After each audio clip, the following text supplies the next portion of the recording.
पुंडलिकवरदा हरिविठ्ठल ज्ञानदेव तुकाराम पंढरीनाथ भगवान की माऊली ज्ञानेश्वर महाराज की जगद्गुरु श्री संत तुकाराम महाराज की जय।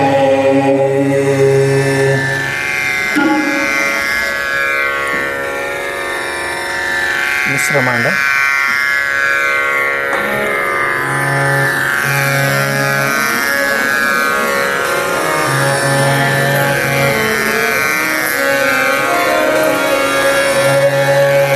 कश्यप मुनींची पत्नी दिती आणि आदिती, त्या दितीच्या पोटी जे दोन राक्षस जन्माला आले, हिरण्याक्ष आणि हिरण्यकश्यपू, त्या हिरण्याक्षाचं आपण थोडक्यात चरित्र पाहिलेलं आहे आणि भगवान परमात्म्याने वराह अवतार घेऊन त्या हिरण्याक्षाचा वध करून त्याचा उद्धार केलेला आहे।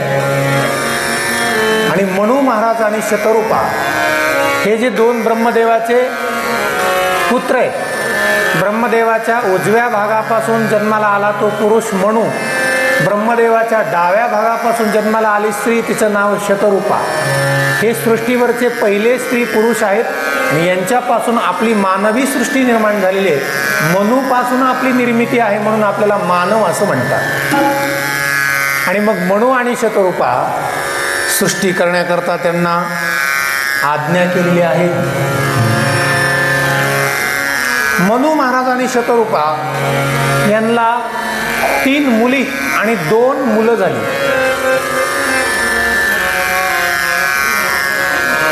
आकुती, देहुती आणि प्रसूती अशा 3 मुली, प्रियव्रत आणि उत्तानपाद असे 2 मुलं झाली।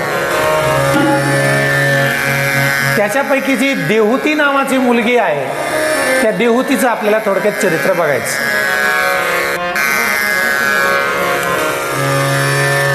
देहुती नावाची मुलगी ब्रह्मदेवाच्या सावलीपासून ज्यांचा जन्म झालेला आहे त्यांचं नाव आहे कर्दम ऋषी। त्या कर्दमांसोबत देहुतीचा विवाह झालेला आहे। आता विवाह संबंध जोडण्याकरता त्याच्या अगोदर काही औपचारिक गोष्टी असतात। मनू महाराज आणि शतरूपा आपल्या देहुती नावाच्या मुलीला घेऊन ज्यांना ती मुलगी द्यायची त्या कर्दम ऋषींच्या आश्रमामध्ये गेलेले आहेत। तिथं गेल्यानंतर आपल्याकडं आलेले अतिथी आहेत, भले ते कोण आहेत अजून माहिती नाही, पण त्यांचं आदरातिथ्य करणं हा आपला गृहस्थी आश्रमाचा धर्म आहे। आणि म्हणून कर्दम ऋषींनी आलेल्या अतिथींना बसायला आसन घातलेलं आहे। मनू महाराज बसलेत, शतरूपा माता पण बसलेली आहे, पण जी होणारी आता पत्नी आहे तिनं विचार केला आता मी बसू का नको। कारण मोठ्या लोकांच्या शिष्टाचाराच्या गोष्टी फार छोट्या छोट्या असतात, सूक्ष्म असतात, त्या कळल्या पाहिजे। शिष्टाचार अतिशय सूक्ष्म असतो, कसं बी ढोबळ वागून जमत नाही। तिनं विचार केला ज्यांनी मला आसन घातलंय ते माझे होणारे पती आहेत, त्यांनी बसायला घातलंय, त्यांच्या आसनावर मी बसणं म्हणजे त्यांची पतीची सेवा घेण्यासारखं आहे। आणि पतिव्रता स्त्रीनं कधीही पतीकडून सेवा करून घ्यायची नाही, ते पाप मला लागेल म्हणून ती बसत नाही। बरं नाही बसावं तरी सुद्धा एक मोठी अडचण आहे, म्हटले कशी, जे आसन घातलंय त्या आसनाचा अवमान होईल, म्हणजे बसायला टाकले तुम्ही बसत नाही म्हणजे त्या आसनाचा अवमान आहे। तुम्ही आग्रहानं म्हणायचे चहा घ्या चहा घ्या, केलेला चहा परत लावणं एक प्रकारचा अवमान आहे। मग काय करायला पाहिजे, बसायला पाहिजे का नाही बसायला पाहिजे? आपल्यासारख्या सर्वसामान्य माणसांना धर्मसंकटात पडल्यावर योग्य निर्णय घेता येणं शक्य नाही आहे। त्याला मोठीच माणसं लागतात आणि त्याच कारणामुळे ती मोठी असतात। या दोन्हीही मार्गातला मध्यबिंदू तिने साधलेला आहे। काय केलं, आसनावर पतीची तर आज्ञा मोडली नाही आणि पतीची सेवा सुद्धा घेतली नाही, असा हा मधला मार्ग काय तर आई वडिलांना तिने आसनावरती बसू दिलं आणि त्या आसनाच्या शेजारी बसलेली आहे आणि आपला उजवा हात त्या आसनावरती ठेवलेला आहे.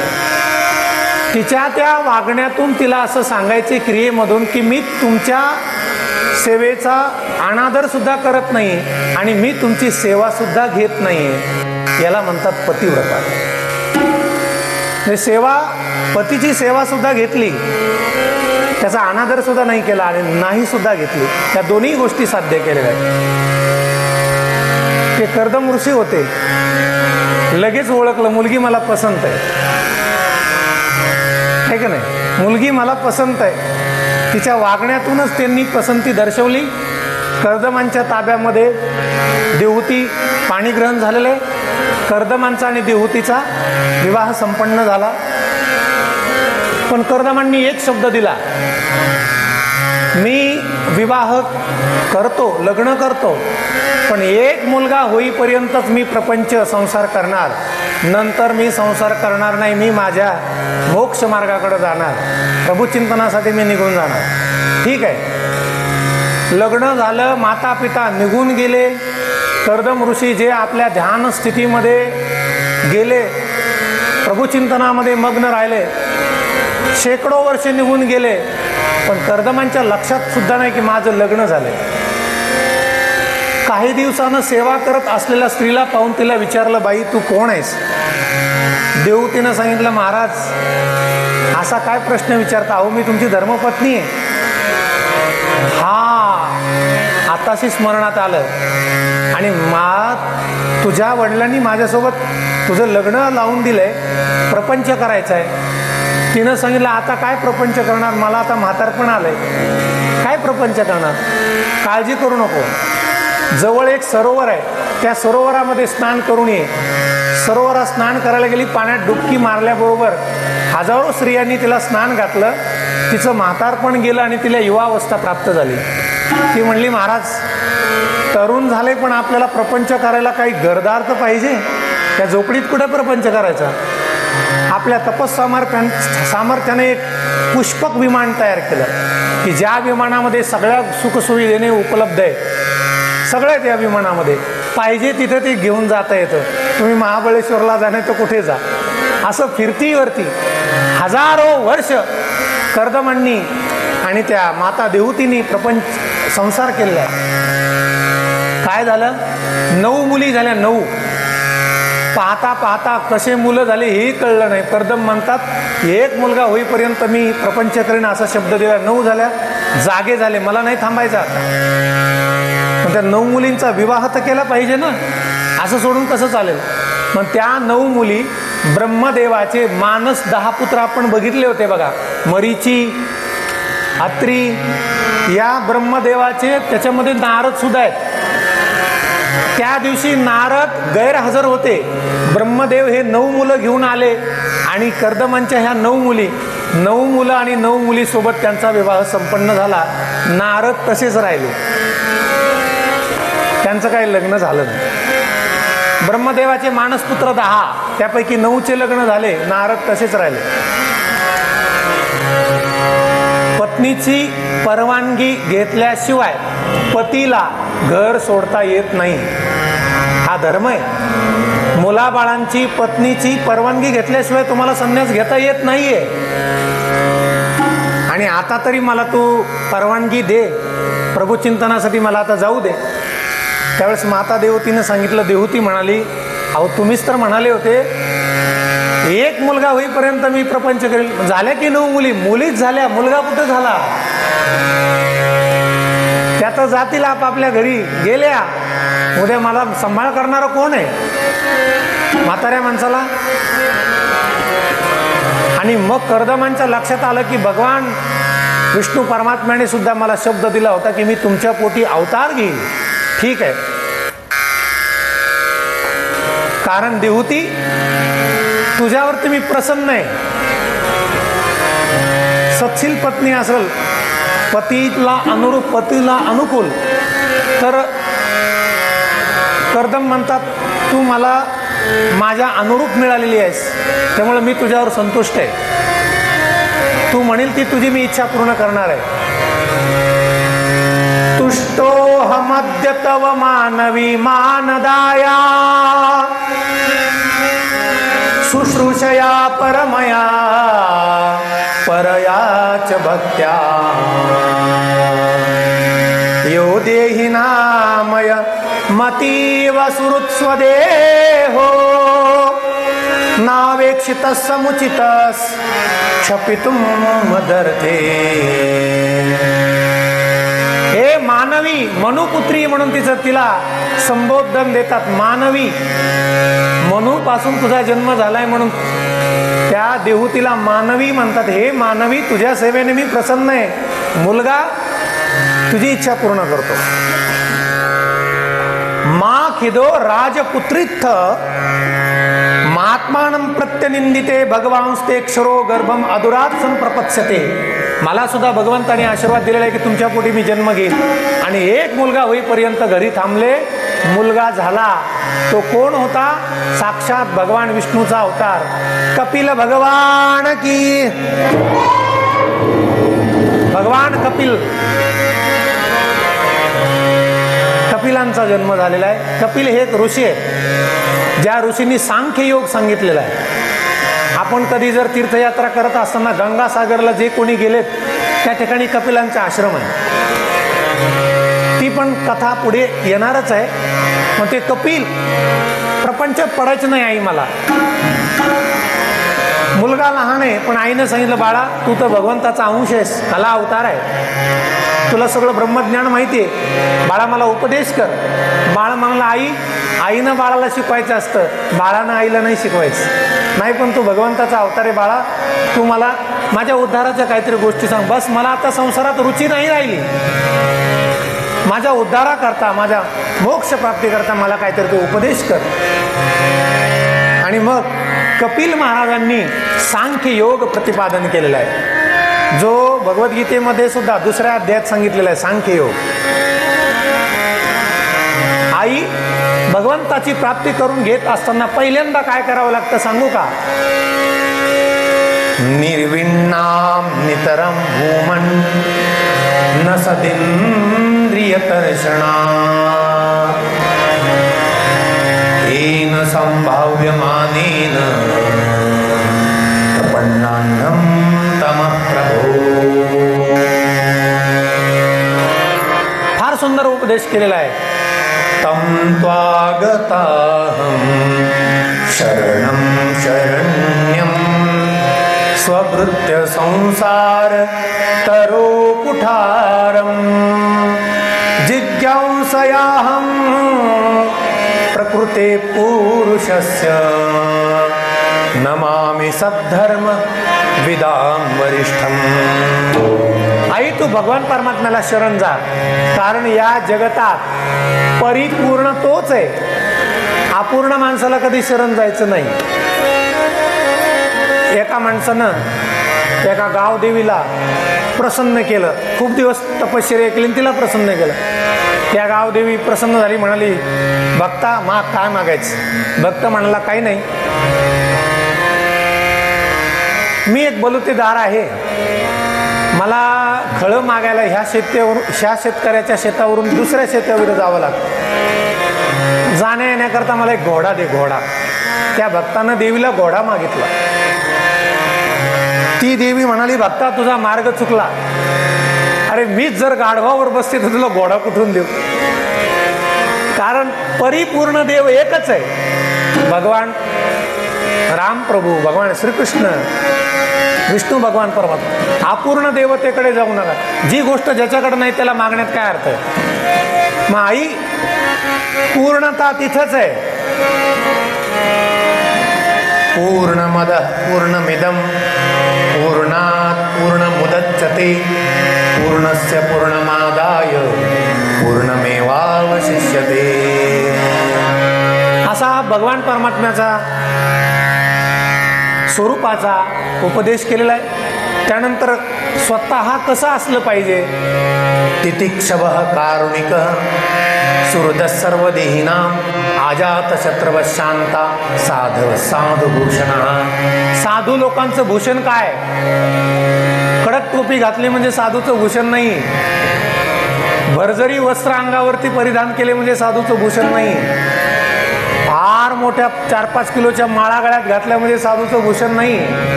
साधूचं भूषण काय? तितिक्षवः. तितिक्षा नावाचा गुण काय असतं महाराज? तितिक्षा कष्टा वाचून सहन करणे. माणसाला थोडी सुद्धा दम निघत नाही आजकाल. चहाच्या वेळेला घरामधून चहा आलाच पाहिजे वेळेवर. वेळेवर चहा नाही आला की लगेच माणसं गरम होतात. असं चालणार नाही. त्याला सहन करणं याला म्हणतात तितिक्षा. कारुणिकः. माणसाच्या अंतःकरणामध्ये दया निर्माण झाली पाहिजे. तो कोणी असो, प्राणी असो, पशु असो, पक्षी असो, माणूस असो, त्या सगळ्यांच्या विषयी अंतःकरणामध्ये दया निर्माण होणं हा साधूचा गुण आहे. हे साधूचं काय भूषण आहे. सुहृदः. मित्रत्व निर्माण करणं हे साधूचं भूषण आहे. सर्वदेहिनां अजात शत्रव शांता. साधू कसा असला पाहिजे? अजात शत्रू. जन्मल्यापासून मरेपर्यंत त्याचा कुणीही शत्रू नसणे याला म्हणतात अजात शत्रू. जन्मापासून मरेपर्यंत कुणीच शत्रू नसलं पाहिजे त्याला म्हटलं जातं अजात शत्रू. असं बघा वागून जमतंय का? अजात शत्रव शांता. शांत असला पाहिजे. साधव साधुभूषण. ही साधू लोकांची भूषण आहेत. म्हणून आई हे सगळे गुण तुझ्या अंगामध्ये तू धारण कर आणि हे सगळे गुण परमात्म्याकडे नेणार आहेत. असा सुंदर उपदेश या ठिकाणी केलेला आहे. खरं सांगू का? जिह्वाम क्वचित संदशति स्वदद्भिः तद्वेदनायां कतमाय कुप्पेत. म्हणजे आपल्या दाताखाली जर आपली जीव चावले गेली, दबले गेली, तर आपण कधी दात पाडतो का? नाही पाडत. यदंग मंगेन निहन्यते क्वचित क्रुद्धेत कस्मै पुरुषस्वदेहे. आपला हात आपल्या हातावर आपटतो कधी, आपला पाय आपल्या हातावर. म्हणजे आपल्या हाताने आपल्या पायाला मारलं म्हणून आपण आपला हात तोडून काढला का? कधी होतं ना कधी कधी असं. कधी पायात पाय घुटपळून आपण पडतो म्हणजे एक पाय तोडून काढला का? आपण नाही काढला.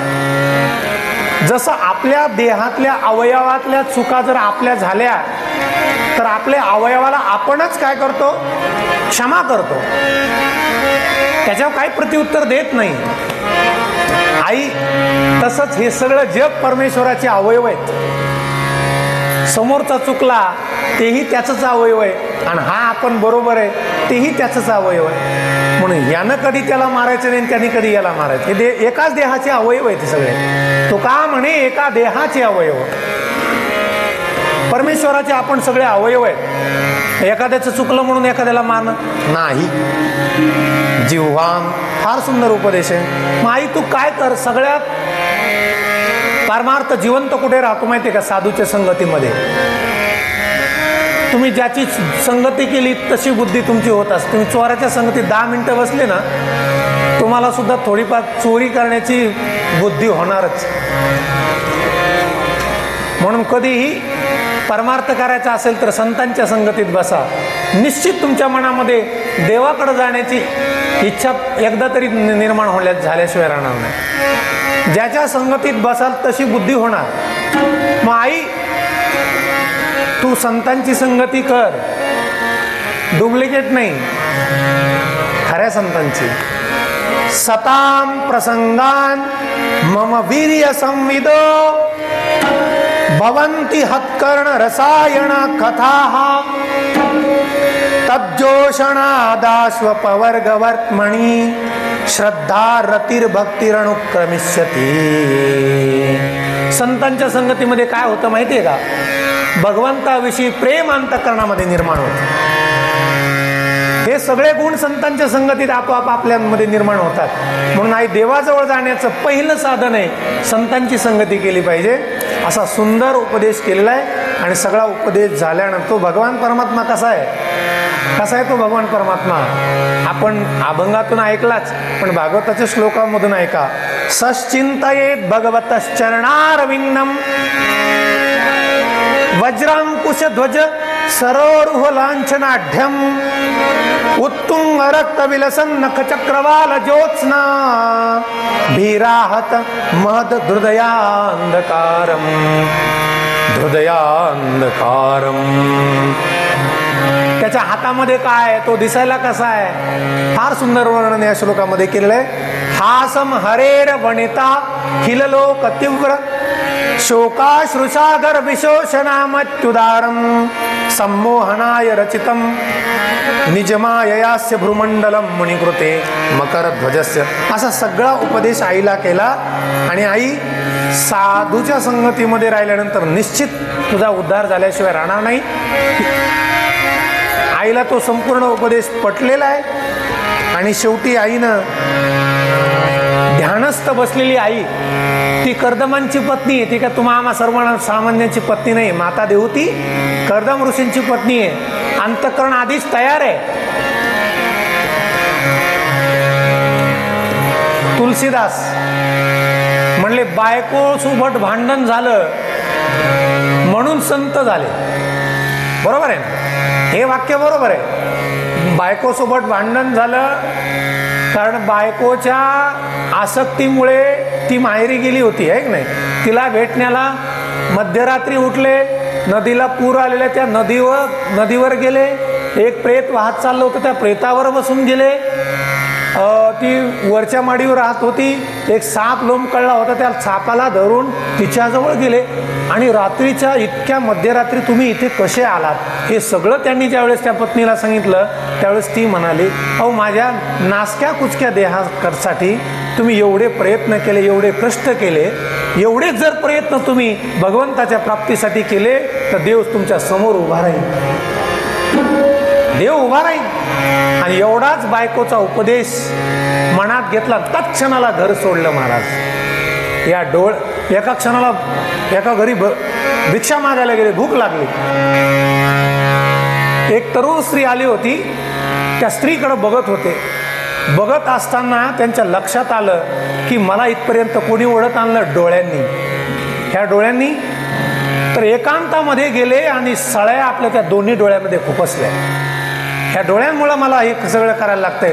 आणि चालत राहिले. भगवंताची आराधना आहे मनामध्ये, मला देवच प्राप्त करायचा आहे. आणि चालू लागले. एका दरीमध्ये पडणार तेवढ्यात कुणीतरी अचानक निर्जन अरण्यामध्ये कुणीतरी एक गुराखी आला आणि हात धरला. बाबा बाबा थांबा थांबा, तिकडे जाऊ नका. दरी आहे, खोल मोठी दरी आहे, तिकडे जाल तर पडसाल, मरणार तुम्ही. जसा हात धरला ना त्यानं, तसा त्यांनी हात धरला. त्या गुराख्याने सांगितलं, सोड माझा हात, तू गुराखी नाहीस. अशा वेळेला येणारा गुराखी असतो का. आणि आंधळ्या माणसांचे एकले पक्के मारत. आपण ते आपला हात म्हणजे आपण त्यांचा हात धरून जात नाही, ते आपला हात धरतात. आंधळी माणसं काय करतात, ते स्वतः हात धरतात. आणि आता तुला मी पकडलाय, असा पकडलाय की तू आता माझ्या हातातून जाऊ शकत नाही. देवाने हिसका दिला आणि देव निघून गेले. सुटलो का नाही. तुलसीदासांनी सांगितलं, हात देऊन सुटले, पण तुम्हाला मी ज्या हृदयात ठेवले तिथून जाऊन दाखवा, मग खरं समजेन काय आहे ते. म्हणून तुलसीदास संत झाले. कोणाच्या सांगण्यावरून, बायको भांडली म्हणून तुलसीदास संत झाले.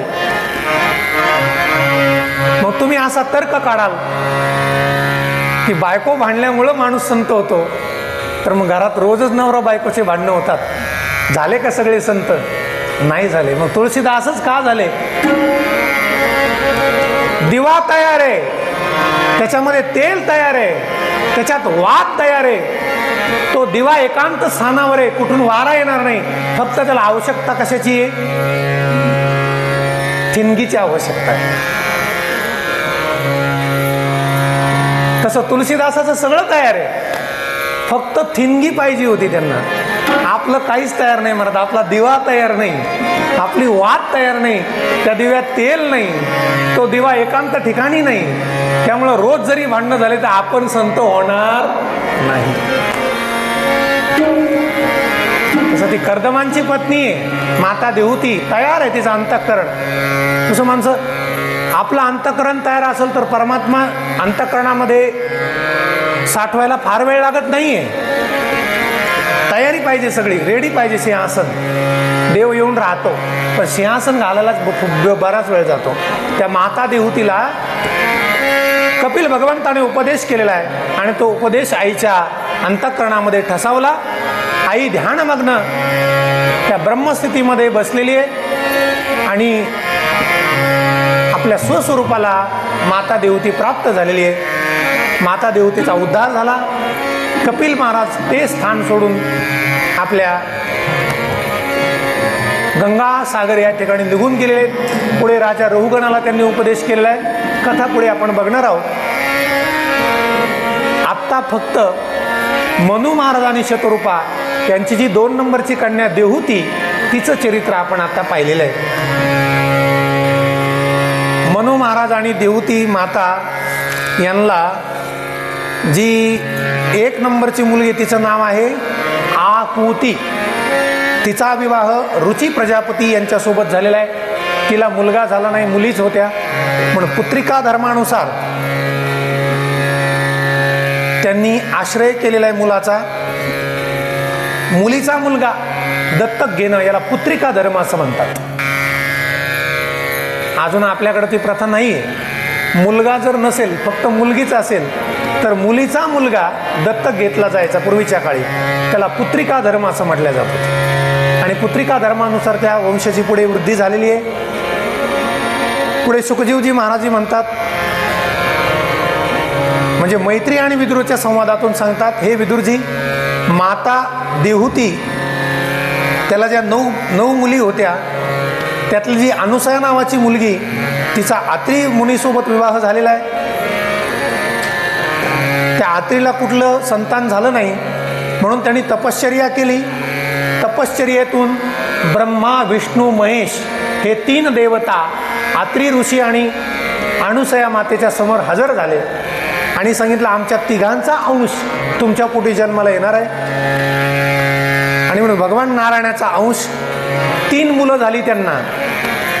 सोमो भूत ब्रह्मणंशेन, सोम म्हणजे सूर्य, ब्रह्मदेवाच्या अंशापासून. दत्तो विष्णूस्तु भूत, दत्तात्रयाचा अवतार विष्णूच्या अंशापासून झालेला आहे. दुर्वासो शंकरस्य अंशो, आणि भगवान शंकराच्या अंशापासून दुर्वास मुनींचा अवतार झालेला आहे. तुम्ही दत्त जयंतीला कीर्तन करता. भगवान दत्तात्रयाचा अवतार अनेक वेगवेगळ्या माध्यमातून सांगितला जातो. भागवतात कसा सांगितलाय ते नीट ऐका, त्याची पुनरावृत्ती करतो. आत्री आणि अनुसया या पती पत्नींच्या पोटी भगवान ब्रह्मा, विष्णू आणि महेश या 3 देवांनी सांगितले की आम्ही तुमच्या पोटी अवतार घेऊ. मग त्या 3 देवांनी 3 अवतार घेतलेले आहेत. जो ब्रह्मदेवाचा अंश आहे तो चंद्र आहे, आत्रीचा पुत्र. जो विष्णूचा अंश आहे तो भगवान दत्तात्रय आहेत आणि जो शंकराचा अंश आहे तोच दुर्वास मुनी आत्रीचाच पुत्र आहे. अशा पद्धतीनं भागवतकारांनी भगवान विष्णूचा अंश म्हणून भगवान दत्तात्रयाचा जन्म आत्री आणि अनुसयाच्या पोटी सांगितलेला आहे. पुढे मनु महाराज आणि शतरूपा यांची 3री जी मुलगी आहे तिचं नाव आहे प्रसूती.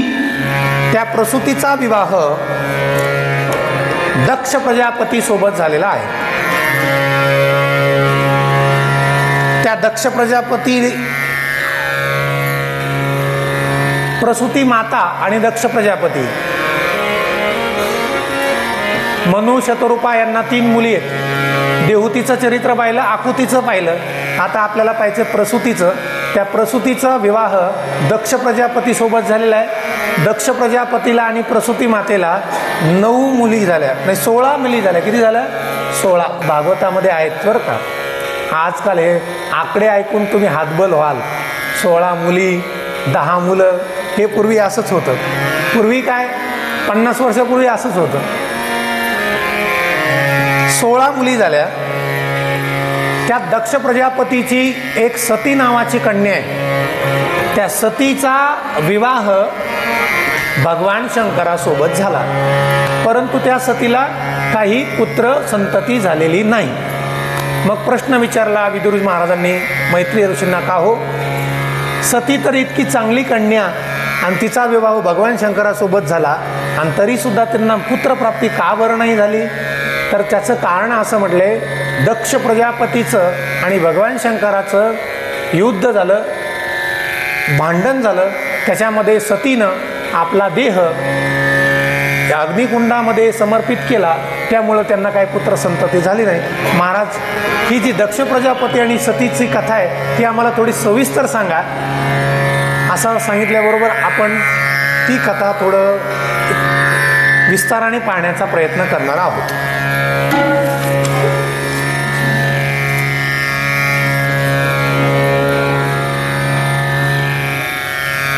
जनसंमोहिनी.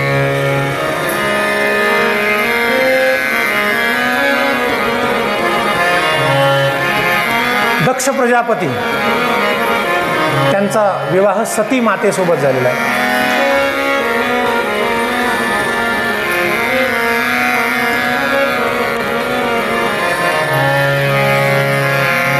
बसून घ्या बाबीजी.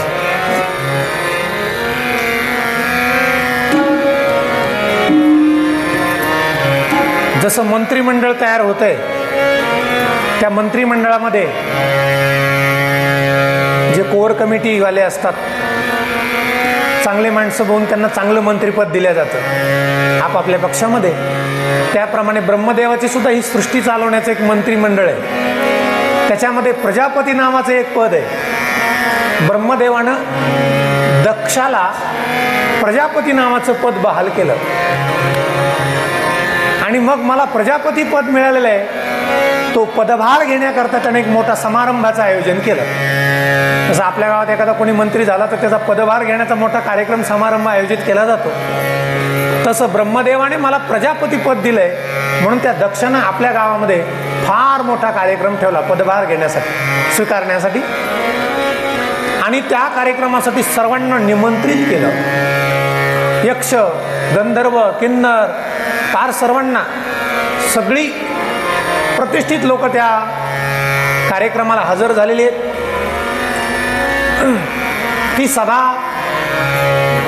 भरलेली आहे आणि त्या सभेमध्ये सुरुवातीचे जे काही कार्यक्रम आहेत त्या मंचावरती संपूर्ण पार पडले. आणि आता जो प्रमुख कार्यक्रम आहे, जो त्या मेन कार्यक्रम म्हणजे प्रजापती पद ज्याला मिळालेलं आहे तो दक्ष, आता तो मंचावर येणार आणि तो आपलं भाषण करणार आहे. म्हणून तो दक्ष जसा मंचावरती आला, मंचावर आल्याबरोबर खाली सर्वांनी टाळ्या वाजवून त्याचं स्वागत केलेलं आहे, त्याला प्रोत्साहन देण्याकरता. आणि सगळी मंडळी, देवदेवता, चंद्र, सूर्य, इंद्र, यक्ष, किन्नर, गंधर्व सगळे उठून उभा राहून त्याचं स्वागत केलं. पण 3 लोक काही जाग्यावरून, खुर्चीवरून उठले नाही. एक ब्रह्मा, दुसरे विष्णू, तिसरे भगवान शंकर. 3 जाग्यावरून उठले नाही. सगळे उठून उभे राहिले, याच्याकडे त्याची नजर नाही गेली. पण उठून कोण नाही उभं राहिलं, कोण उठलं नाही, त्याच्याकडे नजर गेली. त्याच्यात दिसलं की भगवान शंकर हे माझे जावई आहे. ब्रह्मदेव नाही उठले, ठीक आहे, सृष्टी निर्माता आहे, सृष्टी पालन करता. विष्णू नाही उठले, ठीक आहे, पण हा तर माझा जावई, यानं तरी उठून उभा राहायला पाहिजे होतं. मला प्रजापती पद मिळालेलं आहे. आणि मग महाराज राग आला, राग. काही काही माणसं फार मुत्सद्दी असतात. माझ्या कार्यक्रमामध्ये माझा अवमान झाला, उठून उभे नाही राहिले आणि तो राग मनामध्ये धरून भाषण करता करताच शब्दाचा तोल बिघडला, बोलण्याचा तोल सुटला.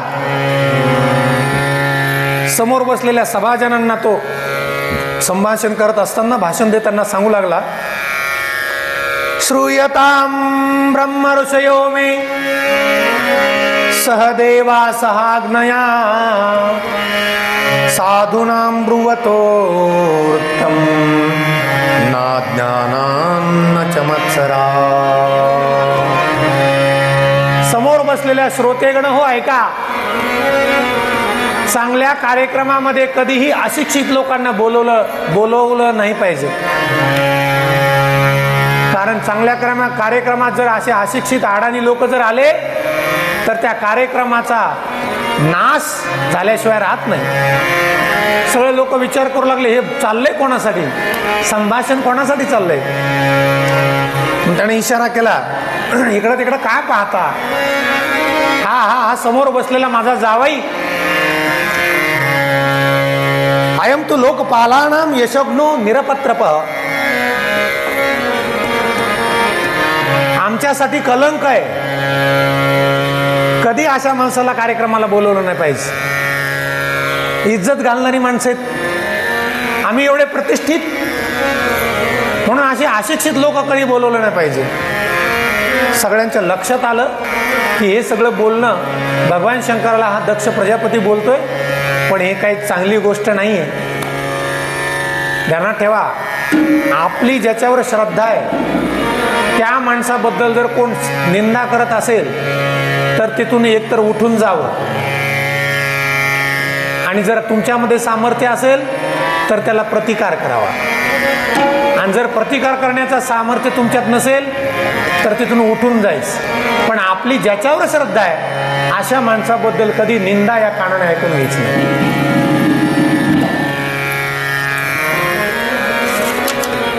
सुनही निंदा हरिहर निंदा, सुनई जो काना होई पाप गौ घात समान. आपल्या अधिष्ठात्री देवतेची जो कोणी निंदा करतो ना, आणि ती जर आपण कानाने ऐकत असेल तर ते आपलं गो हत्ये समान पातक होतंय. त्या कानाने कधी ऐकायचं, निघून जायचं. प्रतिकार नाही करता आला तर निघून जायचं, आणि प्रतिकार करता आला तर तिथंच प्रतिकार करायचा. आणि म्हणजे सगळे शिवगण होते आलेले, नंदी आधी करून, त्यांना सहन नाही झालं. ते म्हणले, ए दक्षा, तुला प्रजापती पद मिळालं म्हणजे काय फार मोठं काय पद मिळालं असं समजतो काय? तू बोलतो कोणाला, काय बोलतो? अरे तू ज्याला बोलतो तो कोण आहे, त्याचा अधिकार आहे काय, समजलंय का तुला? भगवान शंकराचा अधिकार फार मोठा आहे. ज्यावेळेस या भूतलावरती भूत, प्रेत, विषारी सर्प, विंचू यांचा जन्म झाला, साप दिसला की लोक काय करतात, त्याला पकडतात, त्याला घरी आणतात, दूध पाजतात आणि त्याला पाळतात, त्याच्यासोबत खेळतात. असं आहे का? नाही नाही नाही. साप दिसला का, अरे काठी कुठे, काठी काठी काठी घेतली, पहिलं त्याचं तोंड ठेसल्या जातं. काय पाप केलं असेल त्या सापानं, नुसता दिसला तरी माणसाची मारायची भावना. विंचू, विंचू दिसल्याबरोबर माणसाला काय आठवतं, चप्पल, चप्पल कुठे, बूट कुठे, पहिलं मारायचं. काय पाप केलं त्या विंचवानं? भूत, भूत, भूत कोणाच्या अंगात शिरलं, कुठून तरी लांबून देवर्षी आणायचा, लगेच तो देवर्षी त्या भूताला एखाद्या डब्बीमध्ये असं पॅक करून ठेवतो. तांत्रिक मांत्रिक जादू टोणा करणारे त्या भूताला बंदिस्त बाटलीत बंद करून ठेवतात. प्रेत, पिशाच यांना जगू देण्यात लोक, यांची सगळ्यांची एक संघटना तयार झाली महाराज. आणि हे सगळे भगवान शंकराकडे गेले. कोणी दिसलं की आम्हाला मारायचाच प्रयत्न करते, आम्ही जगाव का नाही, काय करायचं, आम्ही जगण्याची काय व्यवस्था? काळजी करू नका, सगळेचे सगळे आपले बंगल्यावर या म्हणले, आपल्या सगळ्याची व्यवस्था केली जाईल. आणि तुम्ही आजही पहा, भगवान शंकराच्या कैलास पर्वतावर गेले तर सगळे हेच तुम्हाला दिसणार, भूत, प्रेत, पिशाच, डाकिनी. सर्पाला तर गळ्यातच घेतलं. आज निर्भय राहायचं, कोणी तुम्हाला हात लावणार नाही. ज्याला कुणाचाच आश्रय नाही त्याला आश्रय देणारे आमचे भोलेनाथ भगवान शंकर आहे. कर्पूर गौरम करुणावतारम संसार सारम भुजगेंद्रहारम. भुजग म्हणजे साप, ज्याच्या गळ्याचा हार आहे त्याला भुजगेंद्रहारम म्हटलं जातं. असे भगवान परमात्मा फार दयाळू. शनै रुष्टा शनै तुष्टा, थोड्या वेळासाठी रागवतात आणि कोणी गोड बोललं की पुन्हा संतुष्ट खुश होतात. त्यांना रागवायला वेळ नाही, आणि त्यांना खुश व्हायला वेळ लागत नाही. त्यांना खुश करायला फार काय द्यावं लागत नाही. आशुतोष म्हटलेलं आहे त्यांना. थोडंसं जरी काहीतरी दिलं की ते संतुष्ट होतात. नुसतं पाणी जरी, भगवान शंकरला काय नाही, फक्त पाणी. पिंडीवर एक तांब्याभर पाणी वाहा, शंकर खुश. फार मोठे काही धन दौलत नाही लागत भगवान शंकरांना. अशा भगवान शंकराची निंदा केली, नंदीला सहन नाही झालं. त्या समारंभामध्ये बातों से बात बढ़ती गई, शब्दानं शब्द वाढला आणि त्याचं रूपांतर गुद्दागुद्दीमध्ये झालं. युद्ध सुरू झालं. दक्ष प्रजापतीच्या यज्ञासाठी जे प्रतिष्ठित ब्राह्मण लोक आलेले होते, भृगु ऋषी आदी करून, हे सगळे त्या नंदीसोबत यांचं युद्ध झालेलं आहे. कोणाकोणाचं युद्ध कोणाकोणासोबत झालेलं आहे फार सुंदर या ठिकाणी वर्णन केलेलं आहे. एकमेकावर तुटून पडले. सगळे शिवगण त्या भृगु ऋषीवर तुटून पडलेले आहेत. भृगु ऋषींनी यांना शाप दिला, यांनी त्यांना शाप दिला. हे म्हणले, जा, तुमच्यासारखे ब्राह्मण आजपासून भीक मागत फिरतील म्हणे. म्हणून तेव्हापासून ब्राह्मण जे आहेत भृगु ऋषीचे, ते परंपरेतले, ते सगळे दरिद्रीचे. भगवान शंकराचा त्यांना शाप आहे. भगवान शंकराला वाटलं हे सगळं जे तांडव निर्माण झालंय ते आपल्यामुळं झालेलं आहे, त्यामुळे एक काम करूया, आपणच इथं न थांबलेलं बरं. भगवान शंकर आपले गपचूप तेथून निघून गेलेले. पण जे घडलं ते काही चांगलं नाही घडलं. जे काही घडलं ते घरी आल्यानंतर भगवान शंकरांनी आपली पत्नी सती हिला अजिबात सांगितलं नाही. पण जे काही घडलं त्याचा राग दक्ष प्रजापतीच्या मनामध्ये कायमचा ठसावला गेलेला होता. दक्ष म्हणाला, माझ्या कार्यक्रमामध्ये येऊन माझा अवमान केला, याचा बदला घेतल्याशिवाय मी राहणार नाही. ही खुन्नस त्याच्या मनामध्ये राहिली.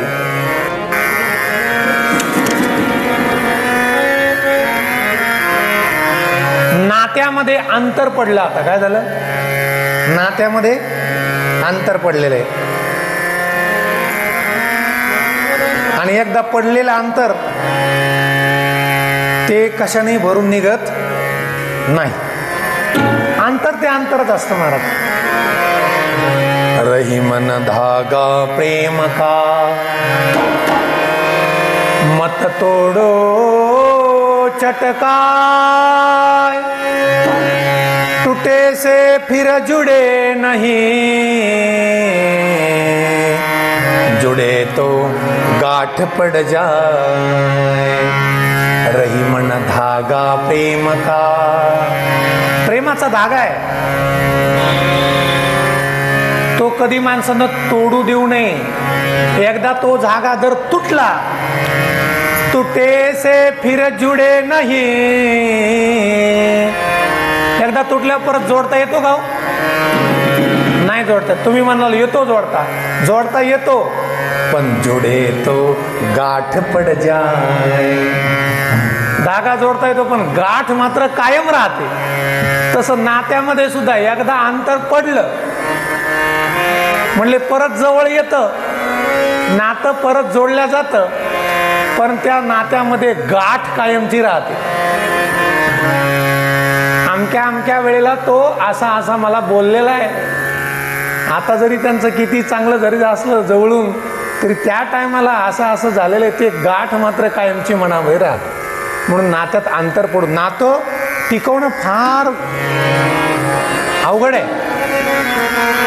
म्हणून या भगवान शंकराचा अपमानाचा बदला घेणार याच्यासाठी दक्ष प्रजापतीने काय केलं माहिती आहे का? एक फार मोठ्या यज्ञाचं आयोजन केलं. तुम्ही हरिद्वारला कधी गेले? त्या ठिकाणी कणखल नावाचं गाव आहे. ते दक्ष प्रजापतीचं गाव आहे. सती मातेचं माहेर आहे ते. आणि तिथे त्यानं फार मोठा एक यज्ञ समारंभ ठेवला. जसं अलीकडे आपण सप्ताह अखंड हरिनाम सप्ताह आयोजन करतो, तसं त्याने मोठा यज्ञ. त्या यज्ञामध्ये सर्व सृष्टीवरच्या चराचर, भूचर, जलचर सगळ्यांना निमंत्रित केलं. देव देवता ऋषीगण, फक्त एकाच माणसाला आमंत्रण दिलं नाही, आणि तो माणूस म्हणजे भगवान शंकर. भगवान शंकराला निमंत्रण नाही दिलं.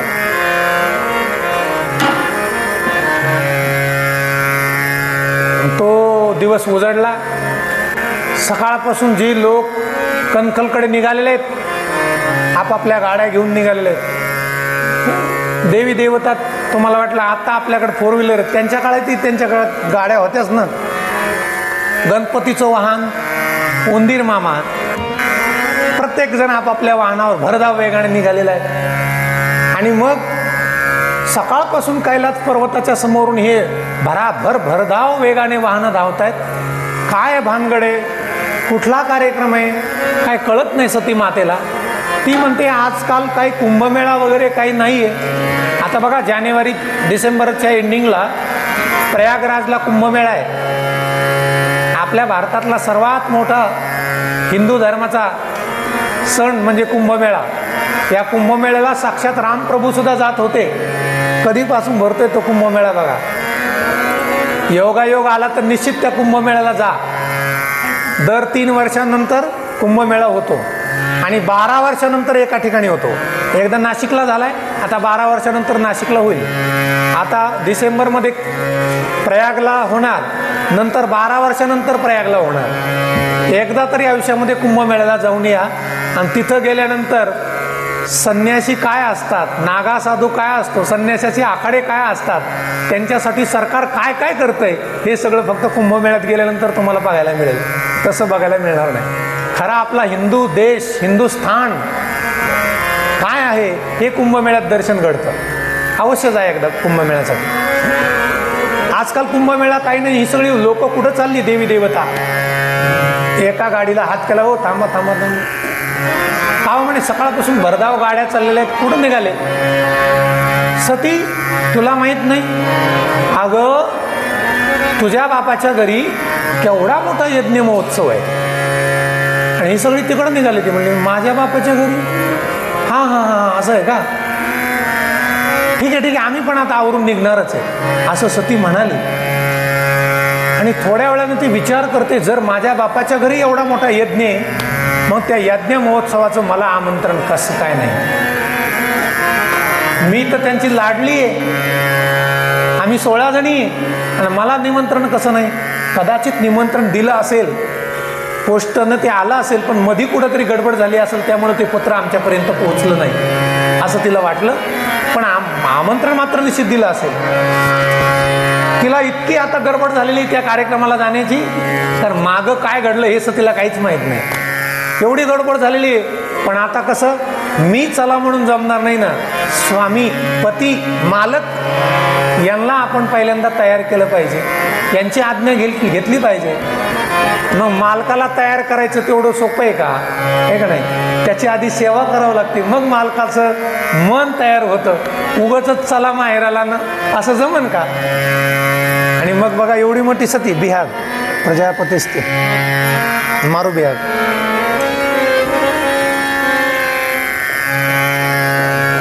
आणि मग सती माता, भगवान शंकर ध्यानस्थ बसलेले असताना एक पाय असा, एक पाय एका मांडीवर आहे आणि एक पाय खाली आहे. सती माता भगवान शंकराच्या पायाजवळ बसली आणि हळूहळू असे पाय चोपू लागले. बराच वेळ झालं पाय चोपते, दाबते. भगवान शंकरांनी हळूच डोळे उघडले. निमिषहून अर्धे डोळे उघडलेले आहेत. आणि सतीला म्हणते, काय सती काय करते. सती माता म्हणते, काय नाही स्वामी, बस तुमचे पाय दाबते, सेवा करते तुमची. नाही पण आज काहीतरी जरा विशेष सेवा दिसते. काय नाही, पतिव्रता धर्म आहे सेवा करायचा. माता भगिनींचा एक स्वभाव आहे, त्या पटकन कधी सांगत नाहीत काय आहे. पटकन सांगणार नाहीत. फिरून फिरून फिरून फिरून 2-4 वेळा विचारल्यावर मग कुठंतरी थोडंसं गुपित प्रगट करणार. काय अहो ते नाही का म्हणे, तुम्हाला माहित नाही. नाही माहित. आता माझ्या माहेरात माझ्या तिने बाजूला ठेवलं. शब्द छटा बघा कशी आता. एरवी तुम्ही जर माता भगिनींचा विचार केला तर त्यांना आपल्या माहेराचं इतकं कौतुक असतं महाराज, माझ्या माहेरात असं येईन, माझ्या माहेरात तसं येईन, माझ्या माहेरात एवढा सप्ताह होतो, माझ्या माहेरात एवढी मोठी जत्राण, एवढं मोठं मंदिरण, काय असं. पण आज माझ्या माहेरात नाही. पतीला खुश करायचं असल्यावर माहेर नाही काढायचं कधी, मग काय करायचं.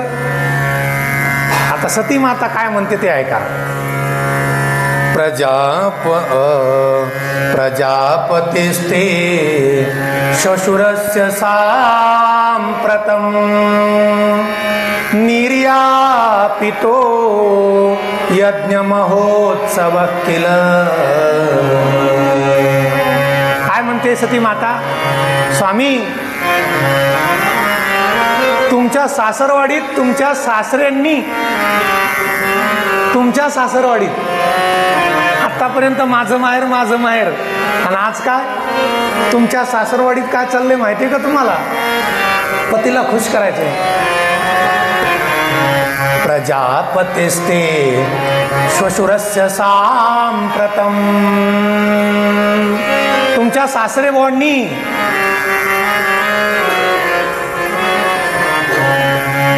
निर्यापितो यज्ञ महोत्सवः किला, खूप मोठ्या यज्ञाचं आयोजन केलेलं आहे. वयं च तत्राभिसराम वामते यज्ञरथितामी विबुधा व्रजन्ति. सती माता म्हणते मला असं वाटतं, भगवान शंकर म्हणतात मग केलं असेल मोठं आयोजन, त्यात काय. तसं नाही हो, मला असं वाटतंय आपण सुद्धा त्या यज्ञाला गेलं पाहिजे. माझी सुद्धा जाण्याची फार मोठी इच्छा आहे. भगवान शंकर म्हणले सती त्या कार्यक्रमाचे काय चिठ्ठी पत्रिका निमंत्रण आलंय का. आलं नाही, पण पाठवलं मात्र निश्चित असणार आहे. कुठेतरी पोस्टाची गडबड झाली म्हणून आपल्यापर्यंत आलं नाही, नाही तर मला निमंत्रण दिलेलंच. आणि जरी आपल्यापर्यंत निमंत्रण नाही आलं तरी आपण गेल्यानंतर माझे बाबा इतके खुश होतील, मी माझ्याकडे बघितल्यानंतर इतके तुमच्या पुढं पुढं करतील. चला. भगवान शंकर म्हणले नाही, निमंत्रणाशिवाय मी येणार. सती माता म्हणते अहो काय नाही म्हणता. तुम्हाला माहिती आहे का, तुम्ही जर सासरवाडीत गेले त्या कार्यक्रमाला आले तर तुमच्या सगळ्या मेवण्यांची गाठभेट होणार आहे. भगवान शंकराला 15 मेवणी आहेत आणि सती धरून 16 आहेत. तस्मिन् भगिन्यो मम भर्तृभिस्वकैर् ध्रुवं गमिष्यन्ति दिदृक् सुरहद् दिदृक्षवः. काय माहिती का, अशा टायमालाच माणूस कार्यक्रमाच्या निमित्तानंच नातेवाईकांच्या घरी जातो, एरवी जात नाही. होतं का जाणं, नाही होत. कार्यक्रमाच्या कोणाचं लग्न असलं तर जातो आणि तिथेच सगळ्यांच्या गाठी भेटी होतात. तुम्ही जर आले तर सगळ्या मेवण्यांच्या तुमच्या साडूंच्या गाठी भेटी होतील. आणि चला अशा कार्यक्रमाला गेल्यावर माणूस माणसात दिसतो थोडा, आहे का नाही. नातेवाईकांचं आपल्याविषयी प्रेम वाढतं. आणि जर आपण कार्यक्रमाला नाही गेलो तर आपल्याकडं फार स्वार्थी नजरेनं पाहिल्या जातं. कार्यक्रमाला आपण नाही गेलो तर, म्हणून चला कार्यक्रमाला गेलं पाहिजे. भगवान शंकर म्हणतात सती हे बघ, आपण एखाद्याच्या कार्यक्रमात जायचं आणि तिथं गेल्यानंतर आपण त्याच्याकडं असं म्हणजे त्याचं प्रेम मिळावं म्हणून आपण त्याच्याकडे बघायचंय. आणि आपण आलो असं त्यांना बघितलं की त्यांना आपल्याकडे बघून त्यांना दुसरीकडे बघायचं, आपल्याला टाळाटाळ करायची. अशा ठिकाणी काय जाण्याचा अर्थ नाही. सतीला काय समजायला नेमकं काय झालं, कारण सतीला काय माहितीच नव्हतं. कबीर महाराजांचं एक प्रमाण फार सुंदर आहे बरं का.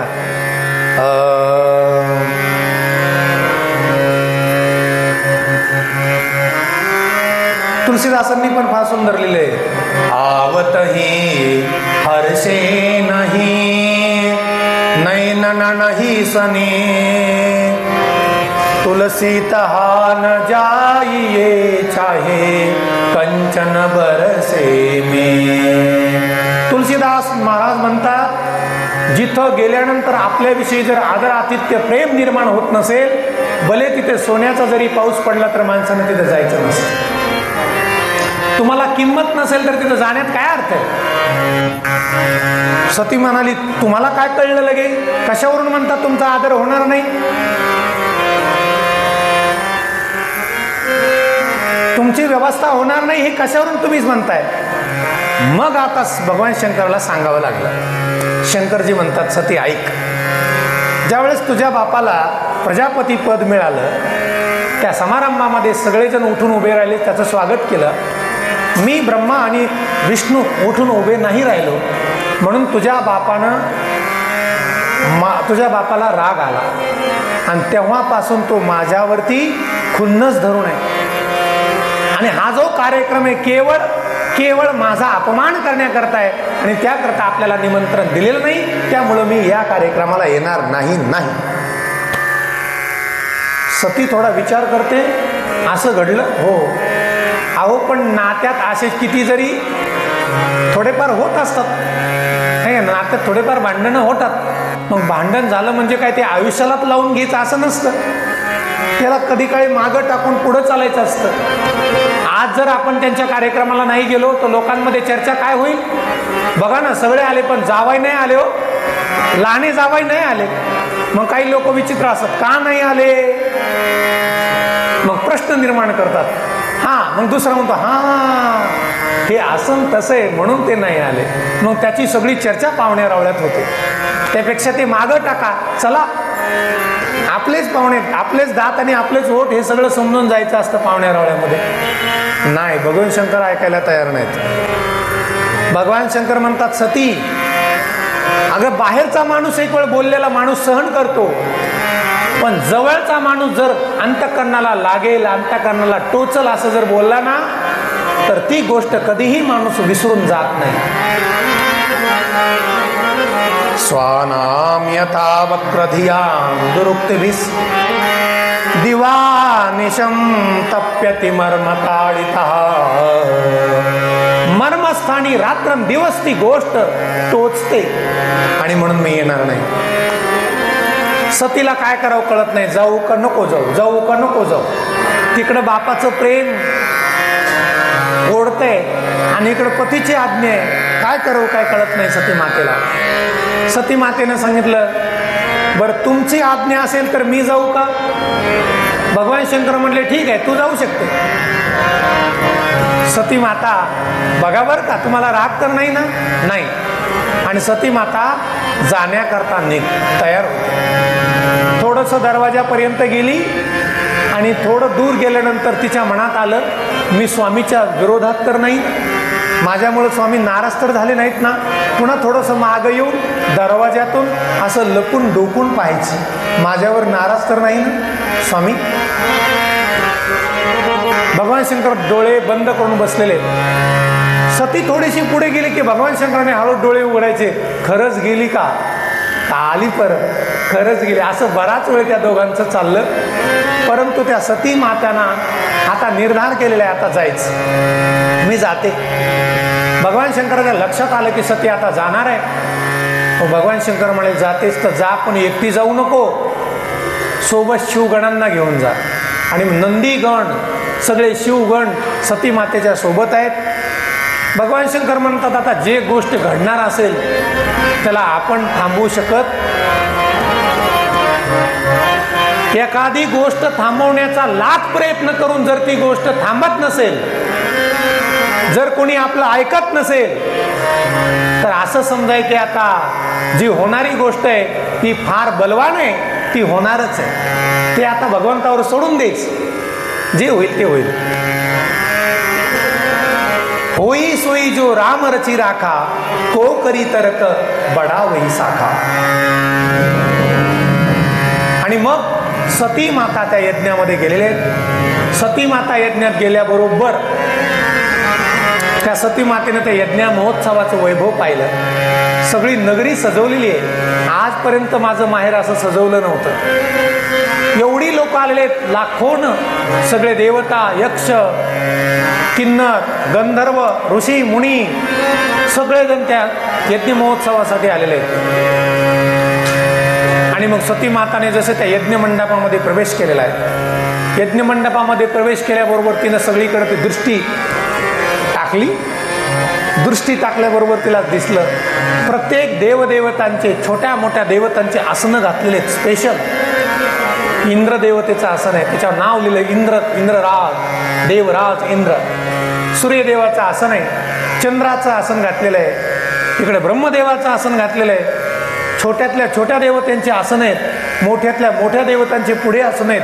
पण सगळीकडे पाहिलं माझ्या पतीचं, भगवान शंकराचं आसन कुठेही घातलेलं नाही.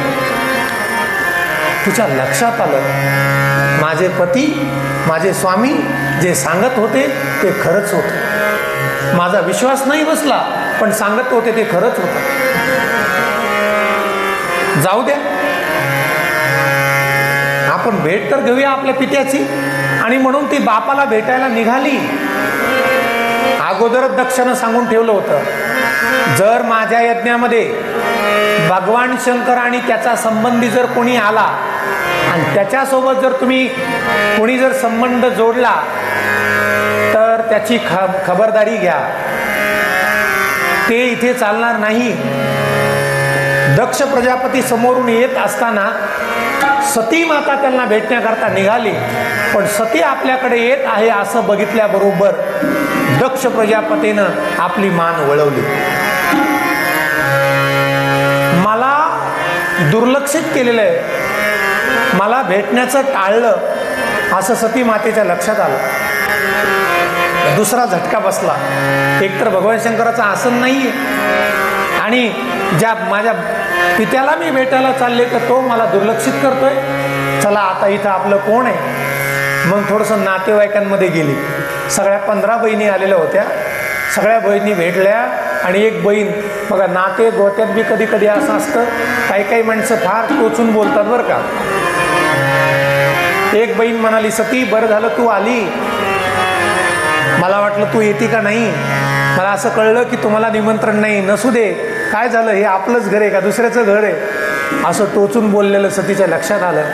अजूनच तळपायाची आग सतीच्या मस्तकाला गेली. सतीचं शरीर थरथर कापत होतं. काय करावं काय कळत नव्हतं. आता कोणच नाही इथं, सती एकटी पडलेली आहे. अशा वेळेला सतीचं आठवण झाली. ज्यावेळेस कोणच आठवत नाही ना महाराज, या जगात कोणीच नसतं, त्यावेळेस जे आठवतं ना त्यावेळेस फक्त एकच व्यक्ती आठवते, ती म्हणजे आई. कोण आठवते त्यावेळेला? फक्त आई आठवते. आई. आणि सती मातेला आई आठवली. आणि आई नावाचं असं पात्र आहे महाराज, जग विरोधात जाईल पण आई कधी विरोधात जात नाही. आणि जशी ती आईजवळ गेली, आईला हे सगळं माहिती होतं, तसं आईनं आलिंगन दिलं, आईला मिठी मारली आणि ढसा ढसा आई रडत होती की काच तुझा बाप तुझ्या विरोधात असं का करतोय, हे आईला सगळं माहिती होतं. फार सुंदर वर्णन केलेलं आहे बरं का.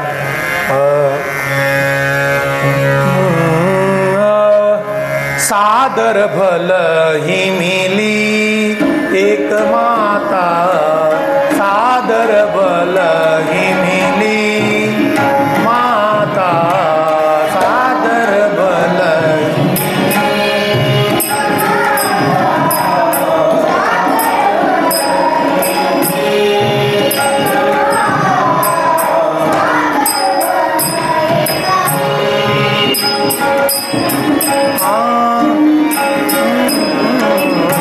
काफी काफी काफी रागे.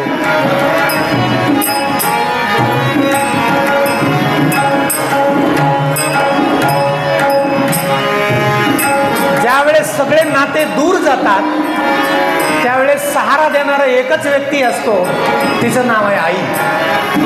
त्या सभा मंडपामध्ये सगळे नात्यातले जवळची माणसं आहेत, रोज जे हरी राम राम श्याम श्याम घालणारी माणसं आहेत, पण आज मला बघितल्यानंतर टाळाटाळ करतायत, कोणी माझ्याशी बोलत नाही.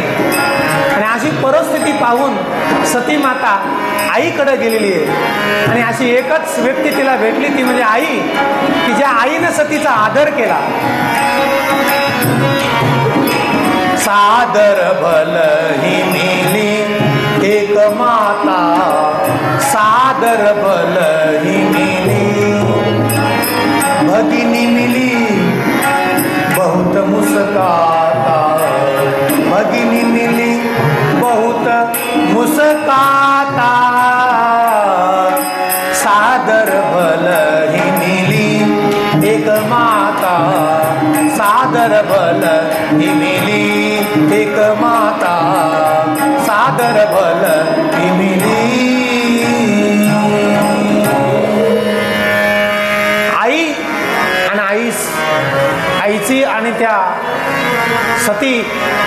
दोन मायलेकीचं त्या ठिकाणी संभाषण झालेलं आहे. त्या सतीनं सांगितलं, आई आता मला जगायचं नाही, मी आता कुठलं तोंडानं मी माझ्या सासरी जाणार, मी जर परत गेले तर ते भगवान शंकर काय म्हणणार मला, ये दाक्षायणी, दक्ष प्रजापतीची मुलगी म्हणून तिला लाडानं दाक्षायणी म्हणायचे भगवान शंकर. ये दाक्षायणी ये, काय स्वागत झालं तुझं सांग मला. आणि मग कुठल्या तोंडाने माझं स्वागत सांगू मी, मला नाही, मला तोंड दाखवायचं आता मला, मग काय करू. आईनं सांगितलं काय करणार, काय नाही, मी आता इथंच या यज्ञ महोत्सवामध्ये, या होमकुंडामध्ये, या अग्निकुंडामध्ये माझा देह मी समर्पित करणार आहे. आणि तत्पूर्वी माझ्या वडिलांना मी आता जाप विचारणार आहे. आणि म्हणून ती सती माता आपल्या पित्याला दक्ष प्रजापतीला ललकारते.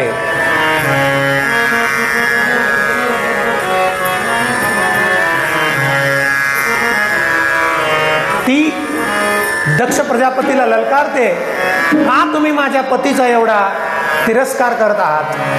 कारण भगवान शंकर म्हणजे कोण आहे, यद्वेक्षर नाम गिरेरितम नृणाम सकृत प्रसंगान दगमासु हंती तत्. यद्वेक्षरम नाम, शिव हे 2 अक्षर नाम आहे. तुम्ही नुसतं शिव शिव जरी म्हणले तर तुमचं कल्याण होतंय, आणि अशा शिवाचा तुम्ही एवढा तिरस्कार करताय. ते शिव म्हणजे माझे स्वामी आहे, माझे सर्वस्व आहेत. त्यांचं आसन या ठिकाणी दिसत नाही, त्यांचा यज्ञातला भाग इथं दिसत नाही. आणि तुम्ही जर शिवद्रोही असाल तर मी सुद्धा मात्र आता तुम्हाला तुमची कन्या म्हणून घेणार नाहीये, नकोय मला. अतोस्तवोत्पन्न मिदम कलेवरम न धारेसे शितिकंठ गरीन. तुमच्यापासून मिळालेलं हे मला शरीर आज नकोय, मला दक्षपुत्री म्हणून घ्यायचं नाही. आता हे शरीर तुमच्यापासून मला मिळालेलं आहे, हे शरीर मला नकोय. आणि म्हणून त्या दक्षाच्या समोरासमोर सती मातेनं त्या यज्ञकुंडामध्ये उडी घेतलेली आणि आपला देह त्या यज्ञ अग्नीला समर्पित केलेला आहे. तिथं जे सती मातेबरोबर आलेले नंदी आदी शिवगण होते, त्यांना राग आला, महाराज आमची माता सती माता जर ह्या दक्ष प्रजापतीमुळे यज्ञकुंडामध्ये तिनं देह समर्पित केलाय तर आम्ही हा यज्ञ सफल होऊ देणार नाही. आणि मग त्या यज्ञामध्ये जे धुमाकूळ हाहाकार सुरू केला महाराज, त्या यज्ञाचेच बांबू काढले. आणि जे युद्ध सुरू झालं, जे ते स्वयंपाकघरामध्ये सगळे तहस नहस करून टाकलेलं आहे. जे सगळे ब्राह्मण आले होते त्यांच्या शेंड्या धरले, एक ब्राह्मण धरला बुडवत्या पातेल्यामध्ये. आणि सगळे त्यांची संख्या जास्त होती, त्याच्यामुळे शिवगण कमी पडले. शिवगणाला माघार घ्यावी लागली. आणि शिवगण परत येत असताना नारदांनी ही बातमी भगवान शंकराला सांगितली. अहो काय बसले म्हणले तुम्ही इथं, तुमची सती माता तिने यज्ञामध्ये देह समर्पित केलेला आहे. भगवान शंकराला कळलं सतीनं आपलं जीवन संपवलेलं आहे. जोपर्यंत सती होती तोपर्यंतच दक्षाचा आम्ही मान राखत होतो. आज सती नाही, कोण दक्ष माहित नाही आम्हाला, तो दक्ष. भगवान शंकरांनी जटा आपटल्या, त्याच्यातून अकराळ विक्राळ महाभयंकर असा पुरुष निर्माण झाला. कोण रे तू, भो वीर ते भद्रम, तुझं कल्याण आहे, कोण तू. त्याने सांगितलं माझं नाव वीरभद्र, आज्ञा द्या. दक्षम सयज्ञम जही, जा त्या दक्षाच्या यज्ञाचा विध्वंस करून टाक. निघाला तो वीरभद्र निघालेला आहे. असा अकराळ विक्राळ पुरुष, ज्याचं डोकं स्वर्गाला टेकलेलं आहे, ज्याचे पाय पाताळात आहेत, असा अकराळ विक्राळ पुरुष निघालेला आहे. तो येत असताना दुरूनच असं वाटत होतं, लोक विचार करत होते हा सगळा धुराळा कशाचा आहे. म्हटले वातान वांती नाही संती दस्यवहा. या टायमाला तर कुठली गोष्ट वादळ सुटायचं काही कारणच नाहीये. प्राचीन बर्हीर न जीवती हो ग्रंडा. प्राचीन बर्ही नावाचा राजा होता, तो फरार म्हणजे क्रूर होता. तो जर निघाला तर जणू काय प्रलय काळचा वारा आला असं वाटायचं. म्हणजे प्राचीन वरीचं राज्य नाही, मग हे महावात कुठून आलं. म्हटले गाईच्या पायाची धूळ उडालेली असेल, धूळ उडायला का हे काय आता गोरोज मुहूर्त आहे का, 5 वाजले नाही 6 सकाळची वेळ आहे. गावोन काल्यंत इदम कुतो रजः. गाई सुटण्याची वेळ नाही, ही धूळ कुठून दिसते आकाशामध्ये. लोको धुनाम किम प्रलयाय कल्पते. एक जण म्हणाला आले प्रलय काळ जवळ आला असेल. अरे आत्ताच तर युग सुरू झालंय, प्रलय काळ एवढ्या लवकर कसा येईल? कोणालाच काही समजत नाही कोण आलं. तेवढ्यात पाहता पाहता ते वादळ सभा मंडपामध्ये यज्ञ महोत्सवामध्ये येऊन ठेपलेलं आहे. जसं ते वीरभद्र आले तसं त्या लोकांच्या लक्षात आलं की इथं आपलं काही खरं नाही. त्या वीरभद्राने पहिलं त्या दक्ष प्रजापतीला धरलेलं आहे आणि दक्ष प्रजापतीला शस्त्रानं त्याचं शिर धडापासून वेगळं केलं. सगळा त्या यज्ञाचा विध्वंस झालेला आहे. तिथले जे बबन मणिमान नावाचा शिवगण होता, त्यानं भृगु ऋषीला दडलं. भृगुम बबंद मणिमान. वीरभद्र प्रजापती, वीरभद्राने प्रजापती दक्षला धरलं. चंडिश पूषणम देवम. चंडिश नावाचा शिवगण होता, त्यानं पूषा नावाच्या देवीला धरलं. भगम नंदीश्वरो ग्रहित. भग नावाची देवता आहे, नंदीश्वरानं त्या भग देवतेला धरलं. आणि जे युद्ध सुरू झालं महाराज, सगळ्यांना सळो की पळो करून सोडलेलं आहे. सगळ्या यज्ञाचा विध्वंस करून टाकला. कुणीच तिथे शिल्लक नाही राहिलं. सगळ्या त्रिलोकामध्ये हाहाकार उडाला. आता काय होईल आणि काय नाही हे युद्ध कुठेतरी थांबवलं पाहिजे. या वीरभद्राला कुणीतरी आवरलं पाहिजे. सगळेजण विनंती करू लागले, पण हा वीरभद्र आता आवरण्यासारखा नव्हता. मग सर्वजण भगवान शंकराजवळ गेलेले आहेत. सगळी देवदेवता ब्रह्मदेवाकडे गेले. ब्रह्मदेव भगवान विष्णूकडे गेले आणि भगवान विष्णू आता भगवान शंकराकडे गेलेले आहेत आणि भगवान शंकराला विनंती केली की हे भोलेनाथ देवादिदेव, आता हे सगळं तांडव तुम्ही थांबवा. त्या वीरभद्राला थांबवा, नाही तर या सृष्टीवर कोणी जिवंत राहणार नाही. सगळ्यांनी भगवान शंकराची स्तुती गायली, भगवान शंकराला शरण गेले आणि मग भगवान शंकरांनी त्या वीरभद्राला थांबवलेलं आहे. भगवान शंकराचा हा पराक्रम बघून सगळी देवदेवता त्या भगवान शंकराचं स्तुती गायला लागले. त्वं क्रतुस्त्वं हविस्त्वं हुताश स्वयं त्वं हि मंत्र समिद्धर्भ पात्राणि च ते त्वं सदस्य द्विजो दंपती देवता अग्निहोत्रं स्वदा सोम आचम पशु. सगळे देवदेवता त्या भगवान शंकराचं गुणगान गात आहेत आणि मग हा यज्ञ पूर्ण करायचा आहे. आणि मग त्या यज्ञासाठी सगळ्यांनी विनंती केली की पुन्हा हा यज्ञ, जो यज्ञाचा आरंभ केलेला तो यज्ञ आता पूर्ण करून घ्या. म्हणजे जो यज्ञ पूर्ण करायचा आहे ते यज्ञाचा यजमान शिल्लक नाही. मग त्या यज्ञाच्या यजमानाला बकरीचं तोंड बसवलं गेलं त्या दक्ष प्रजापतीला आणि मग तो यज्ञ पूर्ण केला. आणि म्हणून बघा, त्या दक्ष प्रजापतीने बकरीचं तोंड मिळाल्यानंतर त्याला मानवाची वाणी येत नव्हती. तो बकरीच्या तोंडातून ब्या ब्या करत होता. भगवान शंकराची त्यांनी क्षमा मागितलेली आहे. मी चुकलो, भूयान अनुग्रह अहो भवता कृतो मे दंडस्त्वयामयी भृतो यदपि प्रलब्धा न ब्रह्मबंधू शचवाम भगवन् नवज्ञा तुभ्यम हरेश्च कुत एव धृतभृतेषु. तुम्ही माझ्यावर मला जो दंड दिला तो एका दृष्टीने चांगलंच केलं. कारण माणूस दंड कोणाला देतो? ज्याच्यावर प्रेम आहे त्यालाच दंड देतो, दुसरं कोणाला देत नाही. माणूस स्वतःच्या चूक झाल्या स्वतःच्या पोराला मारतो का दुसऱ्याच्या पोराला मारतो? स्वतःच्या पोराला. का मारतो? त्यानं सुधरावं म्हणूनच मारतो ना. जो ब्राह्मण गाईचं पालन करतो, ती गाय जर दुसऱ्याच्या शेतामध्ये धान खायला गेली तो ब्राह्मण सुद्धा त्या गायीला मारतो. ज्याच्यावरती अनुग्रह करायचा आहे त्यालाच माणूस दंड देतो, दुसरा कोणाला देत नाही.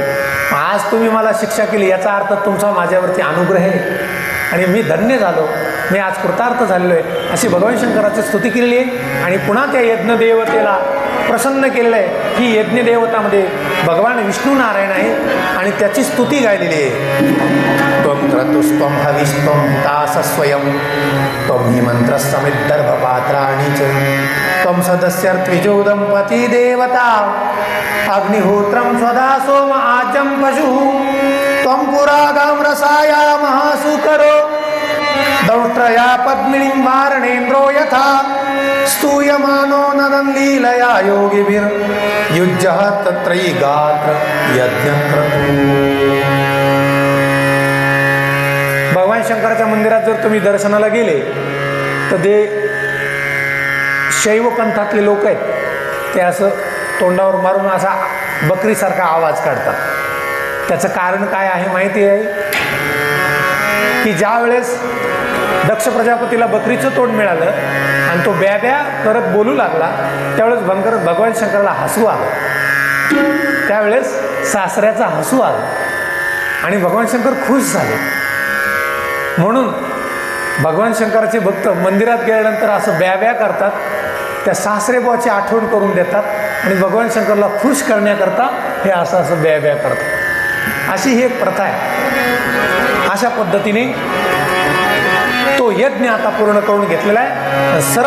सर्व लोकांनी भगवान शंकराचं या ठिकाणी स्तुती गायलेली आहे. आपणही भगवान शंकराचं थोडक्यात भजन करूया आणि या कथेला आज इथेच पूर्ण विराम द्यायचा आहे. उद्याबरोबर ठीक 3 वाजता कथा प्रारंभ होणार आहे. उद्या सर्वांनी वेळेत हजर राहायचं आहे.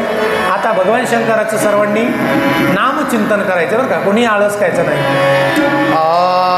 हरी. तोपर्यंत आरतीची वगैरे तयारी करून घ्या. ओम नमः शिवाय. ओम नमः शिवाय. हर हर भोले नमः शिवाय.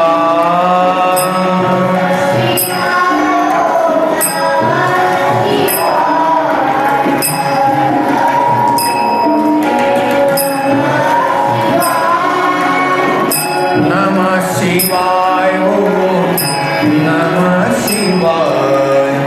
हर हर भोले नमः शिवाय.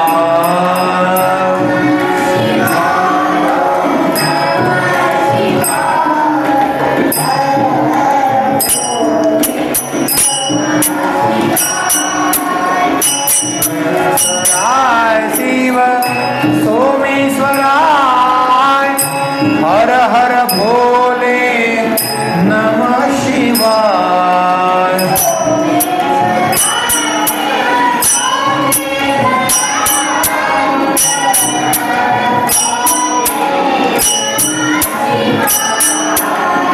रामेश्वराय. शिव रामेश्वराय.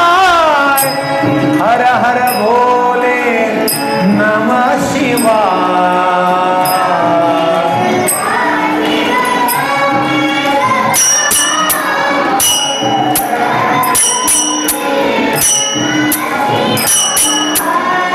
हर हर भोले नमः शिवाय.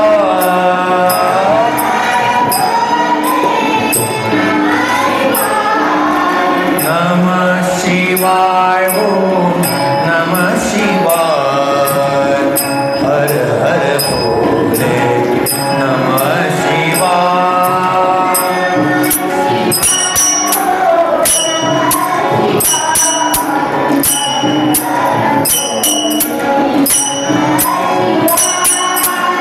सर्वांनी टाळी वाजवा.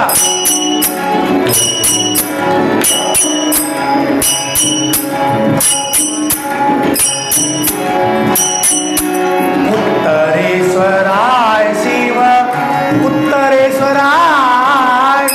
हर हर भोले नमः शिवाय.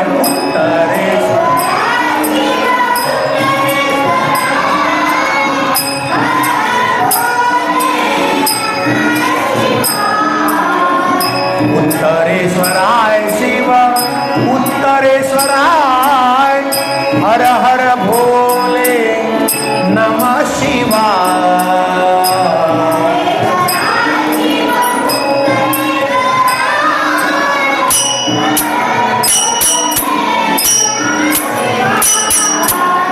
नमः शिवाय. ओम नमः शिवाय. हर हर भोले नमः शिवाय.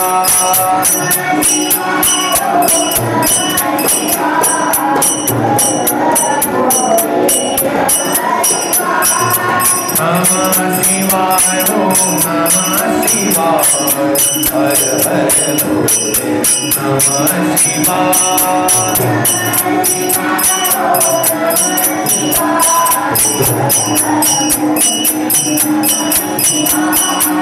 ओमेश्वराय शिव कोटेश्वराय हर हर भोले नमः शिवाय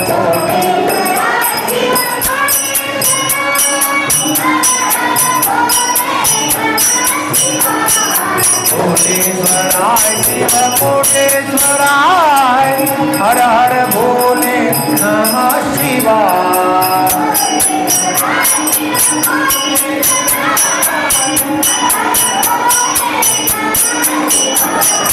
हर हर भोले नमः शिवाय हर हर भोले नमः शिवाय नमः शिवाय ओम नमः शिवाय हर हर भोले नमः शिवाय